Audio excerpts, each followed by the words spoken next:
45 years, zero name changes, new offices, more staff, improved technology to better serve you. Education, services, investments. Think real estate, think Marshall Reddick. Brokerage, property management, private lending, creating financial independence through real estate since 1979. Hello and welcome. Thanks for joining another fabulous educational session hosted by Marshall Reddick. And our topic this evening, become the bank and make money lending money. My name is Patrick Prunty. I'll be your host, and I'm looking forward to the opportunity to help you understand a little bit about our private lending program, again, with the ultimate goal for you to become the bank and make money lending money. There's a lot of new folks on the call, and I appreciate that, but I also want to make sure that those folks are very clear that Marshall Reddick isn't just a lending operation. We offer a number of different investments and services. And so on that note, let's talk about it for a second. We have a functioning real estate brokerage. Okay, we help people buy and sell homes as traditional realtors in the market. We also have a property management arm. A lot of the home sales that are happening in our real estate brokerage are investor buyers. And those folks, as investors, intend to rent out their homes, and they need that professional property management.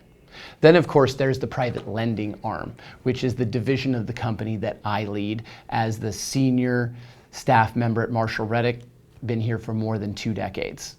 And on the private lending side, we have multiple clients. We have the borrower client and the lender client. In this session, we're going to focus on that private lending division, and we're going to focus in on the lender perspective. Remember, I said I've got both sides, but we're talking about the lender or the capital partner. You can also refer to this as mortgage, trust deed, or note investing. These are some of the buzzwords that are out there in the industry that you may have heard to describe private credit or private money investing. So as we dive in here, there is a ton of value in this session. I try to go to great lengths to provide enough detail to speak to those beginners, but also talk the same language as the seasoned investors who may be very familiar with private money, but just looking to pick up additional deal flow. So we'll dive in with our agenda and our topics of discussion. It's going to be pretty detailed, so we're going to definitely touch on education, which is huge, and some of the terms that you might hear. We'll be talking about our program details and how we run things. Of course, with any investment, you need to understand default and risks that are associated. We'll talk about the options that you have as a lender or capital partner to invest in our program. We'll also be talking about the roles, our role at Marshall Reddick and your role as the capital partner. Getting involved, that's super important. Of course, our marketplace, which is fun and will be exciting to take a peek at. And then, of course, outlook and effect. What does the market look like today, specifically the real estate market, and potentially how would that have an effect on our overall private lending program? So let's start with that education that I mentioned, right? And that really comes down to definitions and exactly what is private money. So this is a commonly used term in banking and finance, not something that's new. It's been around for decades. And it really refers to private individuals or organizations, in this case an organization like Marshall Reddick, lending money to other private individuals or organizations. There are a few key characteristics of private money, and we're really comparing these to the more traditional financial institutions or the traditional sources of capital in the history of the United States. So when it comes to private money, it's really about flexibility. It's a lot about customer service. It's a lot about common sense. Banks oftentimes just have really rigid, highly regulated guidelines, and not every scenario fits into every box for a bank or traditional institution. The focus on collateral-based underwriting, and the number one reason that folks borrow private money is going to be speed. We've got really intelligent real estate investors that are out there, entrepreneurs that are scooping up off-market deals, and I just always never surprised to see just how incredible real estate investors are when it comes to finding and digging up deals. Some people call that bird dogging. In any case, private money is prevalent in the real estate field, and specifically that is all we do. All we do is secured private lending with residential real estate as the collateral. And again, it's prevalent in real estate because there's a lot of investors out there, professionals with experience who need access, quick access to capital. So really, let's talk about our program and what does it seek to accomplish and why. So there is a real need in the market for financing. And again, banks just can't fill every niche situation that is out there. There are so many scenarios that the bank just can't service. And really the entrepreneurial real estate investor borrower. So outside of that traditional banking system, using a common sense approach that avoids unnecessary red tape. And if anyone's borrowed money from a bank or more traditional financial institution recently, you know just how painful that is. Right? And that's just, banks have regulations that they need to follow, a lot of government oversight. And it's not that we don't have any regulation or oversight from the private perspective, we just don't have that, the stress tests and the overall government intervention like a bank does. So we also seek to provide a safe, secure, cash flow centric, high yield investment. That's for the real estate investor borrower. So our program seeks to service both parties that are here, the borrower in need and the lender in need. And so to the real estate investor lender, this private money is a reasonably liquid alternative to the traditional fixed income options, such as bank CDs or money market accounts or other investment bonds that are out there. So this is really what our program seeks to accomplish, and it does seek to service both parties in the transaction, both of which are clients of Marshall Reddick. And we seek to do this in a controlled environment. And this is something we've been working on for a long time. Our program is not new. It was born out of the Great Recession in 2008. I think we made our first loans in 2010. And it's gradually scaled and grown there. We've just been tinkering behind the scenes to create this controlled environment. And it's our role and our involvement is as the loan broker. We are arranging the transactions. That's the key word. Arrange the transaction between the parties, which we've got both the borrower and the lender, as we've discussed, but it also includes the third parties that are out there in the real estate industry for the protection of the borrower and the lender. So think about escrow, think about the title insurance company, think about the homeowner's insurance, loan servicing. There's a lot of third parties involved. So again, we are arranging the transaction between borrower and lender amongst all of these third parties, and we're doing it for a fee. Okay, the borrower pays most of the fees, which is common in all types of lending. And you think about conventional lending, which I'm sure we're all familiar with. You work with a loan officer, he helps you arrange the transaction, and then of course as a part of your closing costs, you're paying a loan origination fee or points or processing fees. There's a number of ways to different dice that up. The borrower pays most of those. Okay, we do have a small lender fee. We'll get into that as we progress through the session this evening. So let's talk a little bit about the types of loans that we originate, because we're very, very specific. We want to do one thing and we want to do it really, really well. So we're really hyper-focused on short-term lending. And when I say short-term lending, that sometimes it's transactional and it could be just a couple of days or even a week. But really the loan terms that we're focused in are the 6 to 12 month term. We do have some variations in a little bit longer terms, but we're not your 15 or 30-year fixed lender. We're also only lending when we have first lien security, which is extremely key. If you're going to lend money, make sure you're doing it in first lien position. Don't take the risk of a junior position that's behind the first, that's in senior position. It's just a really good rule of thumb when it comes to investing in private money. You've got to have good loan to value, right? Loan to value is probably the #1 risk metric that you need to take into consideration when decisioning whether or not you're going to fund a loan or not. Of course, the collateral real estate, very important. Something that I teach my underwriting team all the time is put yourself in the shoes of the bank, of the Marshall Reddick capital partner. If you have to own that property, Are you okay with that, given the loan amount, the loan structure, the yield? If the answer to that question is yes, well then you should feel great about funding that loan. However, if you wouldn't want to own that collateral real estate, then under no circumstances should you consider or make that loan. We only lend in non-owner occupied situations, so we're talking about real estate investors, and we really prefer the experienced borrower investors. That doesn't mean that we sometimes don't lend to first timers, right, or people with less experience. But when we get into those scenarios, we're underwriting the transaction just a little bit differently. We're asking for a little bit more skin in the game. But in either case, in every loan that comes through our program that gets underwritten and gets decisioned, there will be some element of skin in the game from the borrower, some element of down payment, some element of equity.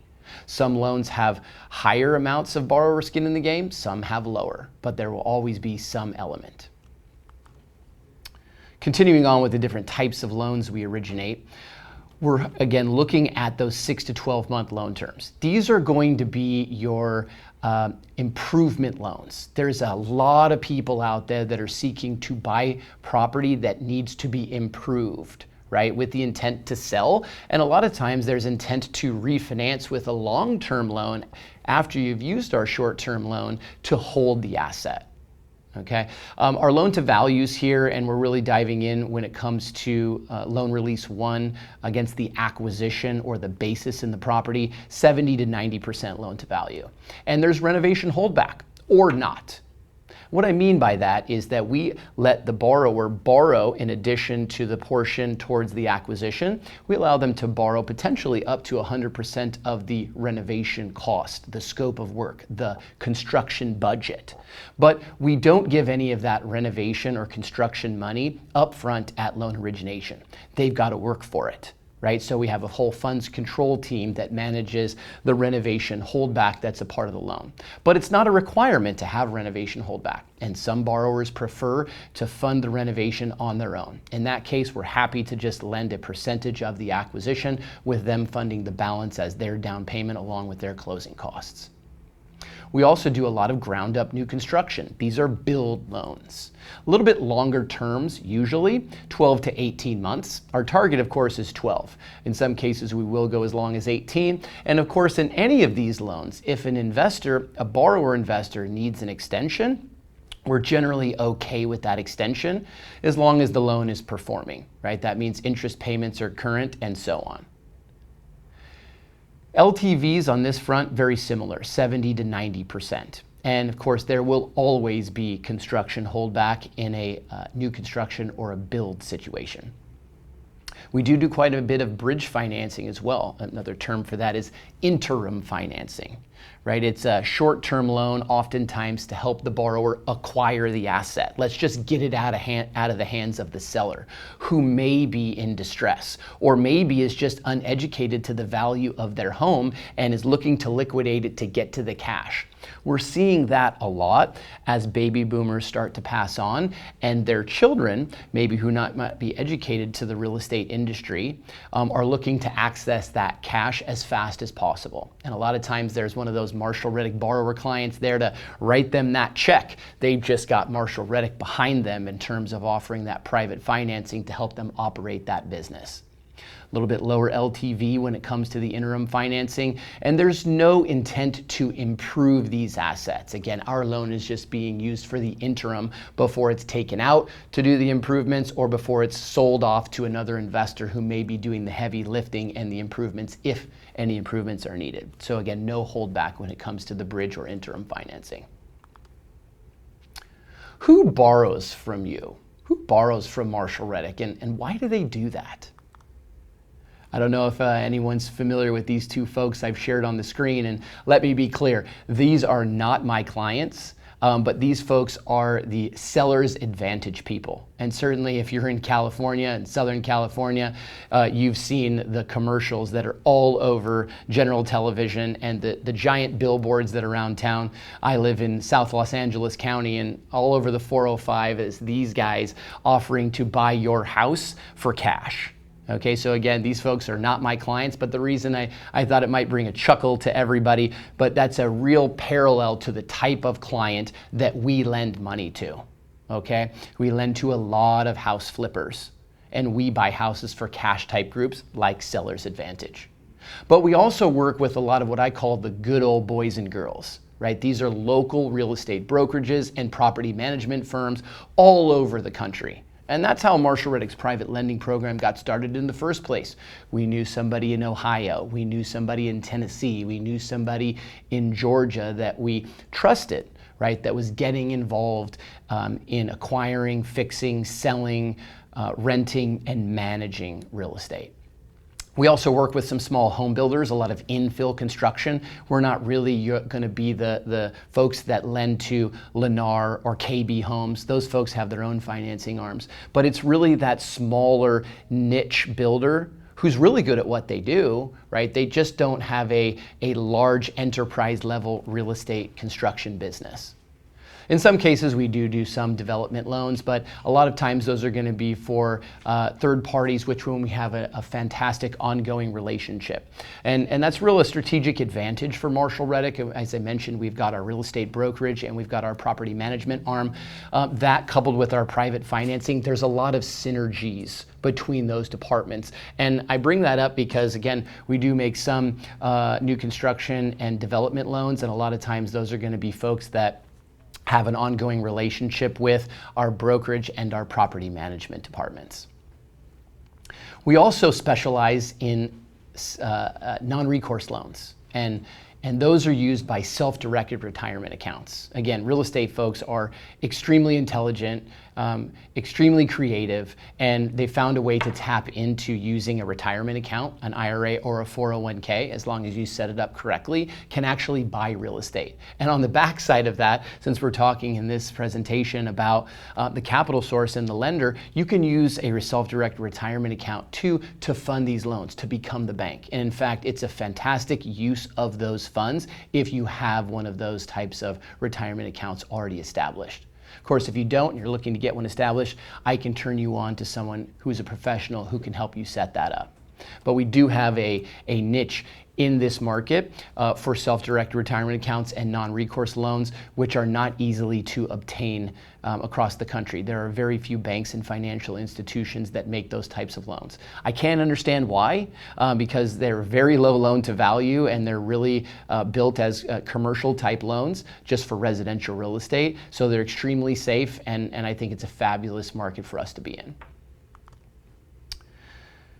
Going back to the borrower and the reason about why they are borrowing or accessing private money from organizations like Marshall Reddick, speed, as I mentioned, is number one. Approvals and decisions happen in the underwriting room and at the underwriting table within days, not weeks or months like it would take you with a bank or regular financial institutions. There's just not those types of guidelines of underwriting, right?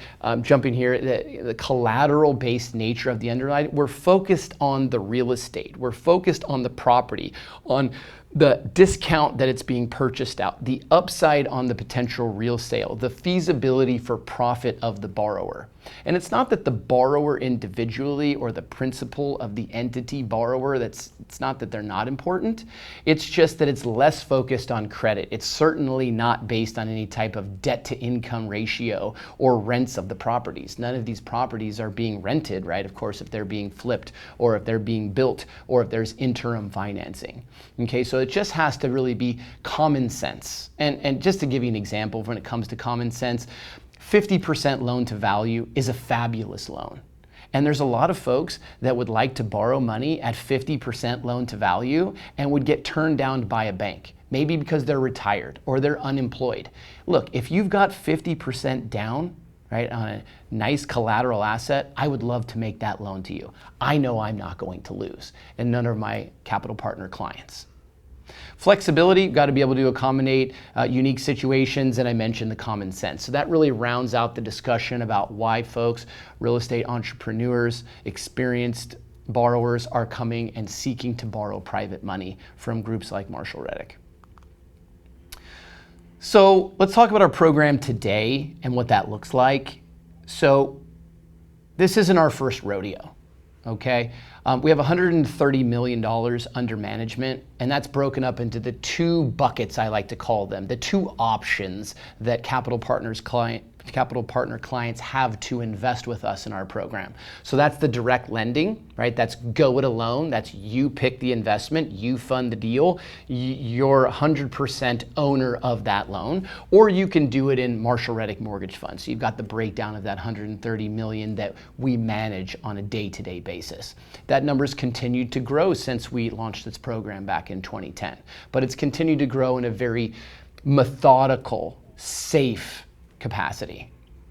That $130 million is out across 661 loans in our pipeline. At least that was as of the time of putting this presentation, or the final touches on it earlier today. And again, broken down by the number of loans in the pipeline funded by direct lenders and funded by Marshall Reddick Mortgage Fund. We still do both of these programs today, but for the first 10 years of our program, we funded 100% of our loans with direct lenders. Our mortgage fund is 5 years new, launched in 2020, and has been performing fabulously. We're averaging about 40 loan originations per month. Sometimes that's as low as 30 or 35, and sometimes it's as high as 60 or 65. But pretty tight range on average there, and again, that's also grown over time. I like to share the average loan amounts, right, which I think is, again, another strategic advantage that comes to Marshall Reddick and our private lending program, as opposed to a lot of our competitors that are out there that may be doing $10 million loans in Beverly Hills. That's just not our model. And in fact, we do very few loans in California, with our footprint being out across the United States, heavily in the Midwest, heavily in the South. And we have lots of repeat borrowers. It's one of my favorite part about our programs, right? We have relationships with these folks, just like we do with the capital partners. And the more and more a borrower borrows from our program, the more comfortable I get with them, the more I understand how they operate, the more level of trust that there is, and the trust that they have in us, right? Because again, lending money, loan defaults are a part of that. Right, and then flipping real estate, building real estate, these are not easy ventures, and the borrower doesn't make money 100% of the time. So it's in those instances where they're faced with potentially taking a loss or not making money on the transaction, and they value that relationship with Marshall Reddick. They want to make good on that loan. Oftentimes to their detriment, right? Because they want to continue to borrow money from Marshall Reddick in the long term. Okay, so we talked about what it looks like now. Let's talk about historically what this program has looked like. Again, this is not our first rodeo. So we've got north of $600 million total loan volume funded over the 15 years. And again, breaking that down by direct lenders and our mortgage fund. And you understand the time frames in which we've been operating both of these lines of business. So more than 4,000 loans originated, something I'm extremely proud of, something that I'm willing to go into the trenches every single day with my team, who's worked alongside of me a lot of times for years, just like myself, who's been a Marshall Reddick staff member for more than 2 decades now. And of course, our average loan amounts, those are increasing as time goes on, but I also think that that's a function of increasing values since the time we launched this program. Again, back in 2010, values across the country are much higher than they were at that time. So of course, our average loan amount continues to increase. But I think there's tremendous value in having lower loan amounts, especially when it comes to our aggregated approach, our fund approach, where it's like, even if we had a reasonable amount of loan defaults, that it's not a large enough loan to affect the overall performance or the profitability of that fund. Now, every investment has a risk. We all know that. And when it comes to lending, loan default is a part of doing business, right? And you just have to be prepared for it. It's not the end of the world, right? Remember, you've got first lien security. So in the worst case scenario, you end up owning the real estate. You'll have a title insurance policy to ensure that you do have that first lien security. We'll talk about that as well as the risk. So out of the more than 4,000 loans we've originated, we have 70 total loans that have completed in default. 65 of those in the hands of direct lenders and 5 of those thus far in our history in Marshall Reddick Mortgage Fund. So as a total program, that's a little bit under 2% when it comes to that default rate. And I've given you the associated default rates there from a direct lender perspective. Okay, and it's just really important to understand that when it comes to private money, this is something oftentimes that's non-correlated to the noise that's out there in the economic market. I'm not saying it's immune, but a lot of times it's non-correlated. And so we've gone through, obviously a huge boom from 2010 to 2020, but we've weathered through several scenarios. Now I can remember when the pandemic hit and I was thinking to myself, here's 2008 again, and of course that didn't happen. And I thought, when interest rates were going to rise, and that was the case, and then all this political tension that we've had over the couple of years, we've weathered through all of that. And I happen to believe that no matter what gets thrown at us, that a private lending department where we have real estate as collateral, first lien security, as long as you're okay owning the real estate, we've really got a low risk, high yield, fabulous option for investors like you. Just because we have a default, it doesn't necessarily mean a loss of principal. I have seen just about every scenario that you can think of, and I have seen lender clients take over deed in lieu or foreclosure on partially completed real estate projects, pump in fresh new money, get it up to its capacity, its beautifulness of the property and that flip potentially or that new construction, and sell it for a profit, principal, interest, and then some. But that also doesn't mean that you don't have the option to lose money, or the possibility, I should say, of losing money. But again, you can't lose everything. It's not like investing in stocks that could potentially go to zero or other investments that could be highly speculative. This is a really, really calculated, predictable, low-risk option.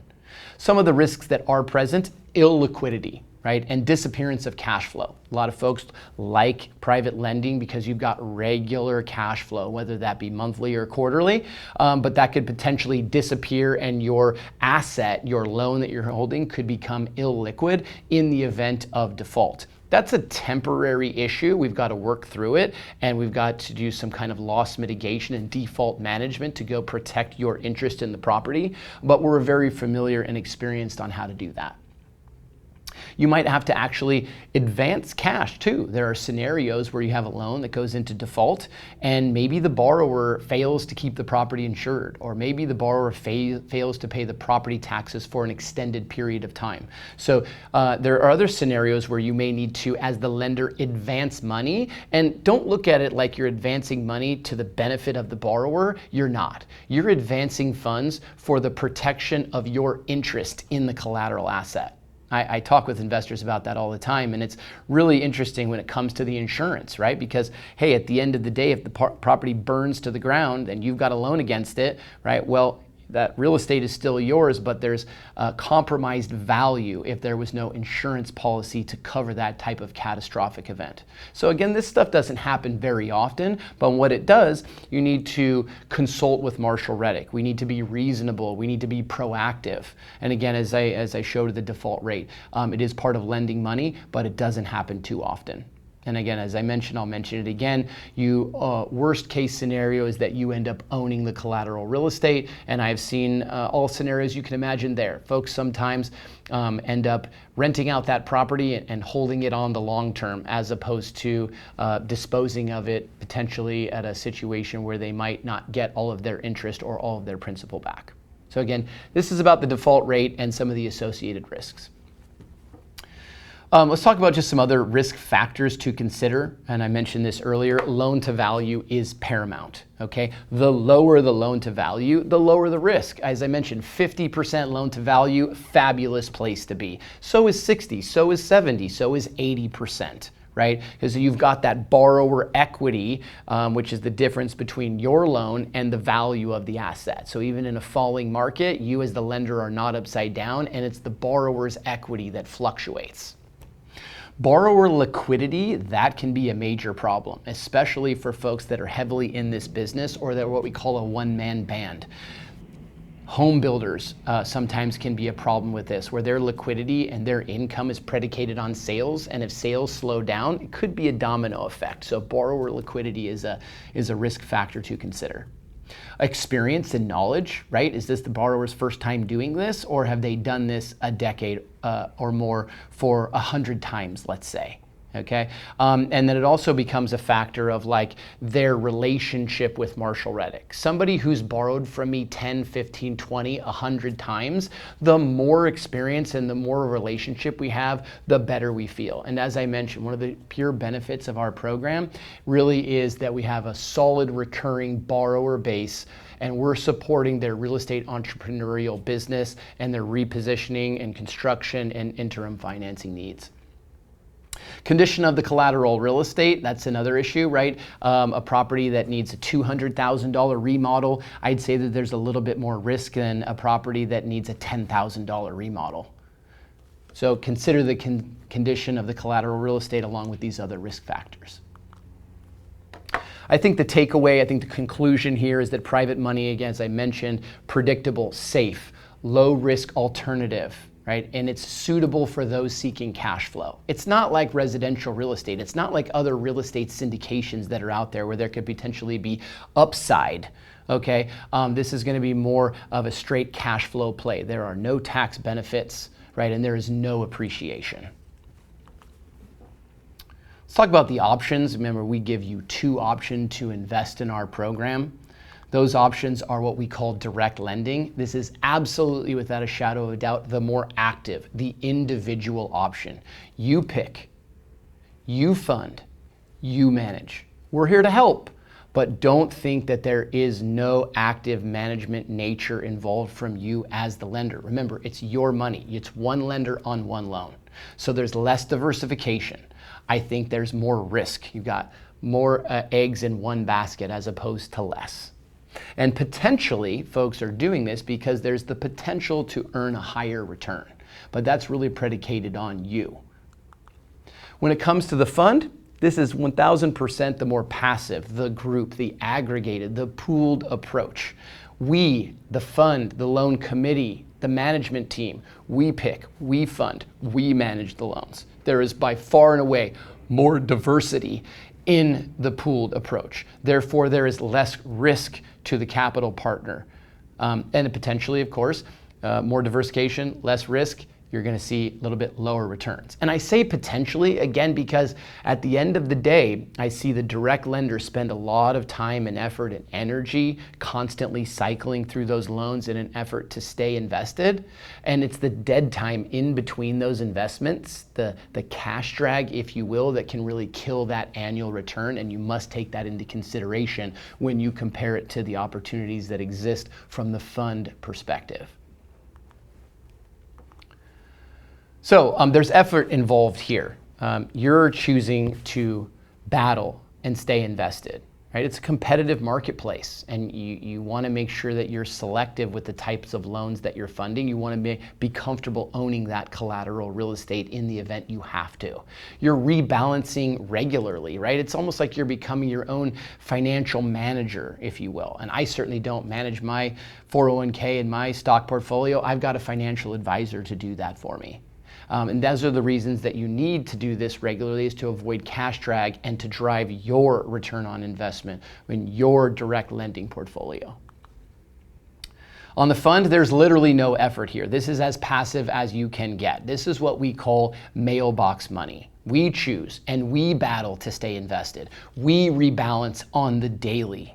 And we're doing that. Our goal in the fund is to keep $0 in the bank account every single day. And if we are able to do that, that's going to help us avoid cash drag and drive investment. We're able to maintain liquidity, however, because all we do is short-term lending. So after 5 years of doing this and 260 plus loans in the portfolio, I have loans paying off literally every single day. And with that liquidity, I'm originating new loans. I'm funding construction draws, or I'm redeeming folks that desire to get out after their minimum investment hold.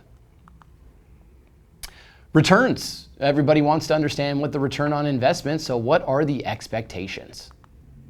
Okay, 8 to 12% on the direct lending side. That's quite a range.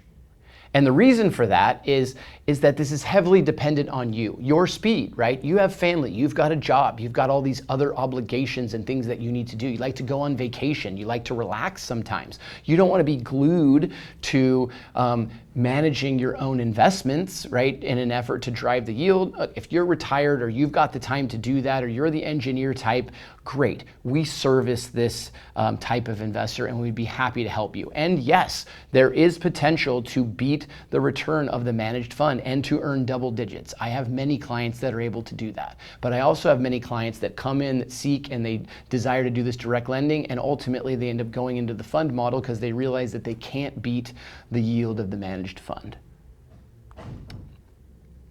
In the fund, we're talking a very tight range, 8 to 9% per annum. This is paid quarterly, as opposed to in the direct lending, you're collecting the monthly payment. The fund is collecting the monthly payment or coupon from the borrower as well. We're just not distributing returns except for 4 times a year on the standard quarter cycle.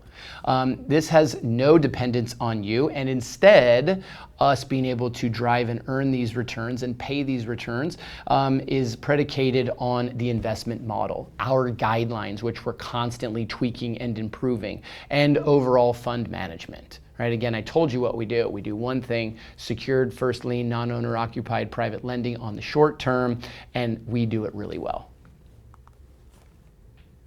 Let's talk again just quickly about factors which can affect return on investment. Your risk appetite. Okay, I have learned that I would rather take lower yield, right, for lower risk.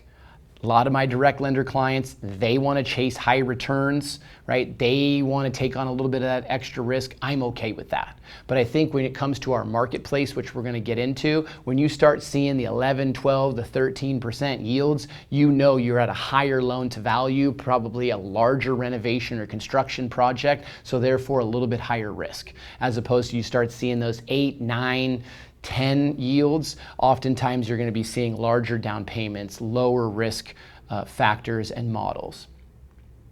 Okay, you've got to stay invested regularly. Right? This is the case with the direct lenders in an effort to avoid cash drag. Borrower default, right? Again, it's a part of lending money. You have to factor that in. If it's a 2% situation, you got to figure that one out of every 50 loans, you're going to have to deal with that. And I have seen the direct lender, the first loan that they fund, end up being a default situation. And then I've seen folks fund 100 deals and never encountered a default situation, right? So it's a law of averages and numbers. You just have to understand that this is a part of lending money. This is a part of doing business, and you just have to factor that into your return on investment. You also have to think about macro and political climates, right? There's a lot of shifting and changing, a lot of uncertainty that we see out there. Okay, those are things that we can't manage, right? But we can select loans that we're comfortable with, that ultimately if we have to own, we're okay with that. And of course, the last factor I'll touch on here that can affect return on investment is the real estate market. And I'll get to my forecast in this session as well shortly, but no doubt currently in 2025, the real estate market has softened and it is down in certain geographies. That's okay, right? That's, again, a cyclical business and cyclical economics, and that doesn't have an overall effect on private lending. It's still in demand. People are still going to be doing business and in need of this capital. Let's talk about roles, my role, Marshall Reddick's role, your role, and how do we make money, okay? So Marshall Reddick's role in this program, we build relationships. We're constantly talking with the borrower, the lender, and the capital partner. We're growing our deal flow. We're the shop, right? You come to us to maintain good, solid deal flow to keep your capital invested to the level that you'd like. We process and we underwrite. We do all of our underwriting in-house. Okay, we do all of our valuation in-house. We do seek third-party appraisals through our appraisal management company if the situation calls for it. And we also establish our own guidelines, minimum down payments, interest rates. We're not lending anybody else's money. We're either lending yours or we're lending our pooled mortgage fund money. And in any case, we establish all of these guidelines and we're tweaking them regularly, just not daily like other lenders that are out there that are lending money off of wholesale credit lines or variable rate situations. So we also are going to be structuring, and we're tasked with lender selection. I talked about the two programs that we have to invest, direct lending and mortgage fund. I believe we'll talk about those just a hair more, but we have to choose which lender is going to take which loan. We're the broker. We're arranging the transactions, right? So that includes the third parties that I talked about. Escrow, every time. Title and title insurance every time. Loan document preparation and review. And funding, right? There's a lot of fraud going on in the industry. We've got to be really safe about trading wire instructions and verbally verifying. We do all of those things. Those are all our roles in this program for your benefit as the investor lender client. We also don't stop at funding. I think there's a lot of shops that are out there that's like, hey, I've arranged the transaction, wash your hands clean of it. You'll never find that with Marshall Reddick. We stay on for the management and the customer service. That includes boarding the loan with a third-party loan servicer. That includes the funds control that we talked about before in issuing the approval on the construction draws and facilitating that with you if you happen to be that direct lender. Insurance monitoring. This is a large one, right? We obviously have borrower paid insurance at origination, but there are many things that are happening, especially in a very volatile insurance market, where there could potentially be a lapse in insurance coverage. And it's our goal in our monitoring department to avoid that ever happening and to have each property insured 100% of the time. Also, when it comes to management and customer service, we're talking about on-time payments. Remember, we're not the borrower, right? We can't control the borrower. We might have a relationship with them, and we're always willing to go the extra mile in making phone calls. And don't think for one second that we're not doing that. We're doing that behind the scenes every day, all day.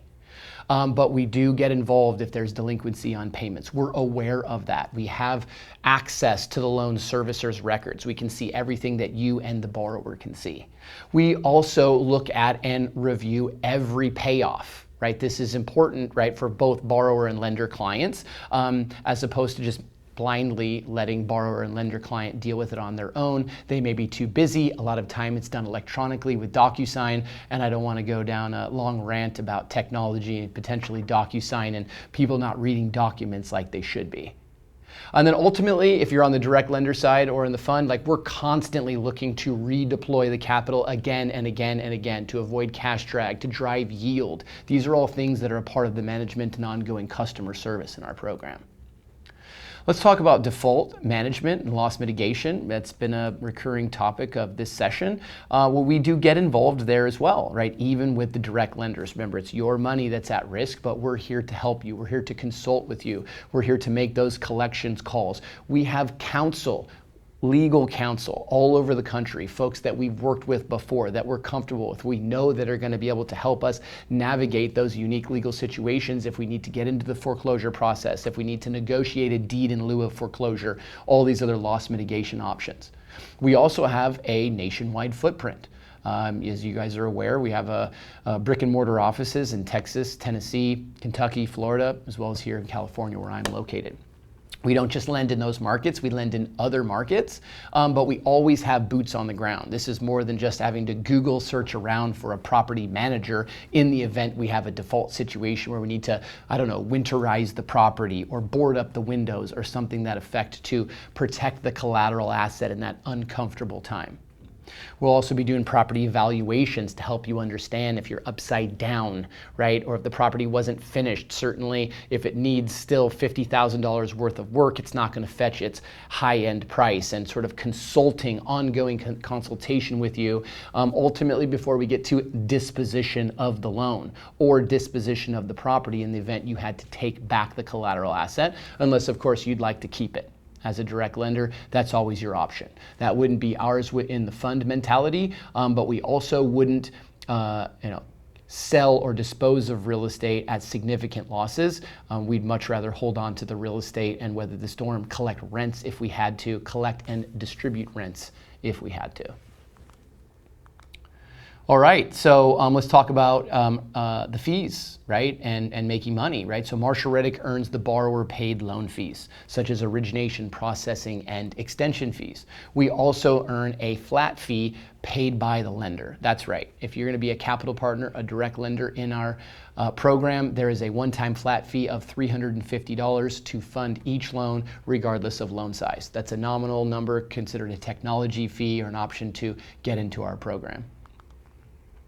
Our fund and the structure there and how Marshall Reddick makes money, we earn a management fee, very common for debt fund syndications. And this is paid to us monthly. It's an expense to the fund, and it's based on fund net assets.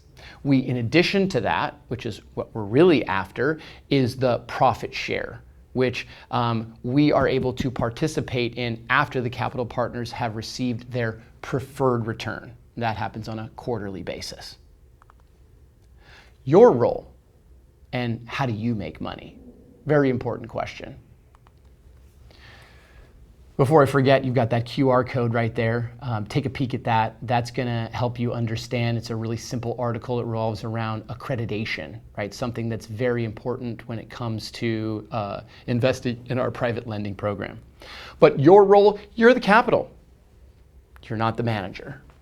There's no negotiation of the loan terms from the capital partner side. Okay, so you provide the capital as either a direct lender or a partner in our fund. You've got to uphold your commitments, right? And this has happened a few times, but it's really uncommon, right? This is a formal commitment. When you choose to make a loan, you've got to understand we've got a live escrow, we've got a borrower, we've got a seller, we've got earnest money at risk. There's no committing to a loan and then at the funding table sort of getting the heebie-jeebies, if you want to call that, and pulling out and just deciding, oh, I decided I'm not going to do that.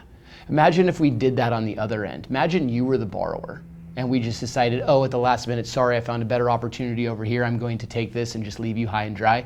That would reflect poorly on Marshall Reddick. And again, we have lender and borrower clients. So uphold your commitments. That includes funding timelines. That also includes you participating in funds control and your obligation as a direct lender to receive, review, and approve draw requests and fund those draw requests on an ongoing basis.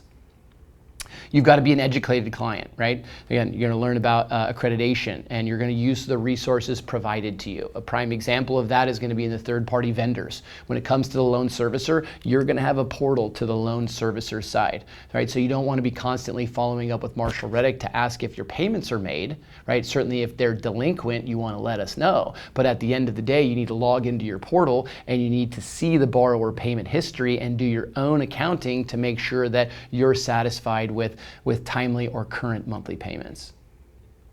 You got to be a reasonable client. Don't poach and don't cut us out. That happens a lot, right? We give you a lot of information. We show you how to do everything from a direct lender's perspective, and you'd be surprised over the years how we've had direct lender clients fund a few loans, right? Obviously there's public information that's here, and then try to go around Marshall Reddick and talk to the borrower and try to lend money to them directly for a higher yield by cutting out Marshall Reddick. That's a big no-no. If we find out that that's happening, and of course we discuss this with the borrower as well, neither the lender or borrower will be doing business with Marshall Reddick in the future.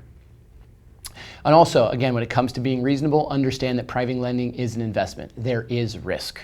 Okay. Oftentimes this is a little bit less common for folks. They haven't necessarily done it, certainly not like their brokerage investing or in their 401ks. And I like to remind folks that you've got to be reasonable, right?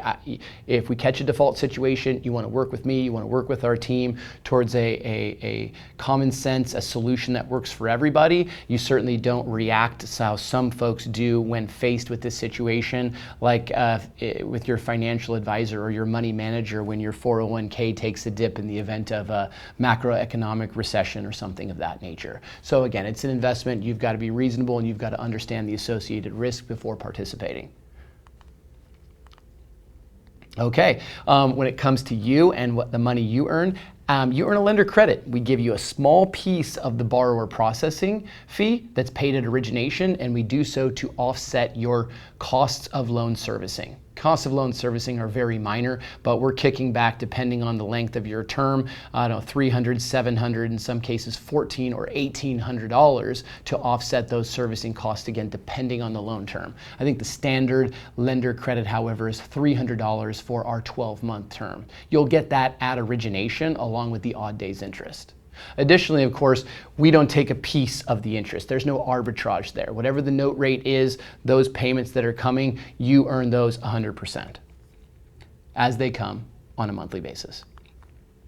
In the fund level, right, if you're a capital partner in our fund, right, you earn a share of fund net income on a quarterly basis. And this is based on your percentage of ownership, right? We've got 350 capital partners in our fund today, and they all have varying percentages of ownership. Our minimum investment is $25,000, and my top capital partner has a $5 million position. Nonetheless, we all earn the same percentage. It's just then diced up and based and comprised of two elements: a 6% annual preferred return. That's the hurdle that you must receive before management can participate in any profits. And then we also, in addition to the preferred return for our capital partners in the fund, offer a capital account-based profit split. So the larger your capital account, the larger percentage of the profits after the preferred return you will receive.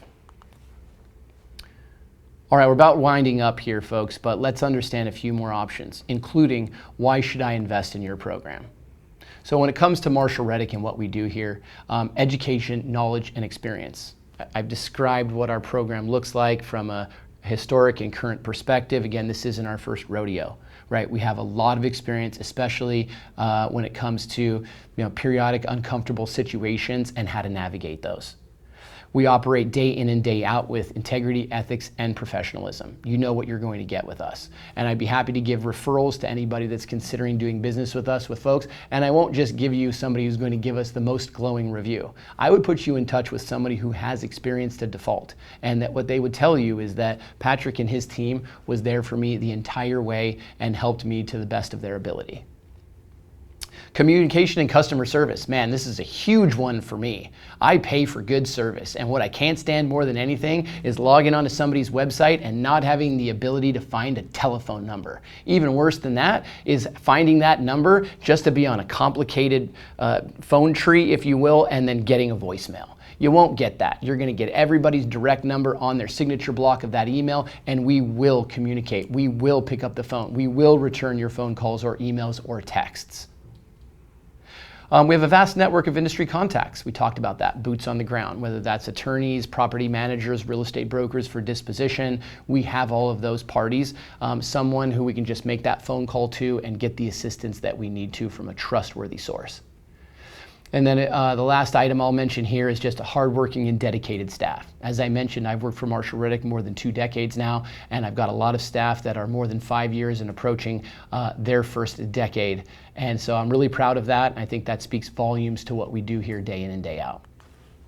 In terms of getting involved, well, I've got another QR code for you here. So if you want to scan that on your mobile phone, that will take you right to where you can put in a consultation request. And that is always there. You can, of course, get that directly off the marshallreddick.com website, but we will respond. We will schedule time with you at no obligation and no cost. We just hope that you will take that education in that time and that you'll do business with us. And that as a part of doing business with us, we can all make money together. Otherwise, to get involved, right, you're going to investigate Marshall Reddick. You're going to attend online educational sessions like this. You're going to come to our in-person events. And we have lots of fun events. I know a lot of folks that are on this call that have participated before know the types of fun that we like to have. We'd love to have you at those types of events. Please read online reviews. Please ask for references. And then consult with Marshall Reddick, like I said. Schedule time anytime and decide, right? Am I going to go direct lending? Am I going to go Marshall Reddick Mortgage Fund? Or am I going to go with both? Or am I going to go with neither? This isn't for everybody, but it is for a lot of folks. And then you want to build a relationship. I think relationships are the most important thing in the world, and especially you want to do so with our internal private lending team here, and we look forward to the opportunity to do that with you. We are always here to help. Okay, our marketplace, and quickly how to navigate it. As I mentioned, there's a ton of value in this session, and we wouldn't be able to hope to do everything we possibly wanted to, but you have to understand that our marketplace, it's where we publish all of our underwritten and approved loans, right? It's also where you shop for Marshall Reddick approved private money investments. This is online, it's public. You don't need a subscription. You don't even need a username and password. And it contains our entire operating history so folks can come and look. They can see what our pipeline looks like. They can see where all the properties are located. You can get granular down to every single loan if you'd like. You could look at those 70 loans that I mentioned that were in default, right? You can look at the 661 loans in the pipeline and so on. This is live and being updated 24/7, 365, right? With constant loan origination, which means constant loans paying off, which means constant redeploying, and so on. It's competitive and it's fast moving. One of the reasons that you need that relationship with Marshall Reddick. We do try to offer loans on a first come, first served basis, but it is not to be misconstrued. Marshall Reddick Mortgage Fund has priority on all loans coming through the pipeline. That doesn't mean the loans left over are bad. They still fit our guidelines or you wouldn't see them on the marketplace, right? And if you do see them and there is opportunity, which there is plenty for the direct lenders, you just need to understand that the Marshall Reddick Mortgage Fund probably is just flat out out of capital and unable to take that loan. Here's a little screen clip of our website, and you can easily find our marketplace by hovering over invest and clicking mortgages. When you do that, you're going to get to a similar type screen depending on your settings. I always recommend you hit that clear button in the top right corner. Once you do that, you'll have cleared any filters that previously were memorized or existed the last time you were here on the marketplace.